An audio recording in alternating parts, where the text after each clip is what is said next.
అమ్మో మీరు కాసేపు మాట్లాడుతూ ఉన్నాడా, నేను పోయి నీళ్లు పెట్టి వస్తాను వరినాడికి. అలా అంతా వెళ్ళకూడదయ్యా. మీరిద్దరు ముగ్గురు మాట్లాడుతూ ఉంటారు, ఈ లోపు నేను పోయేసి వచ్చేస్తాను. ఎవరైనా ఆయనకు అర్థమయ్యేలా చెప్పండి, ఇది కోర్టు, ఆయన మీద కేసు వేశారని చెప్పండి.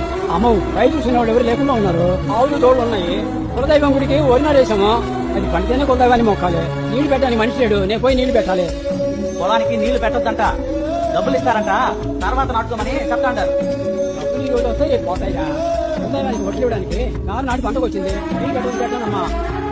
అది ఒక ప్రాణం కదా, వైద్యులు చచ్చిపోదా? ఈ ఒక ప్రాణం కోసం ఈ ప్రాణాలు చంపాలా?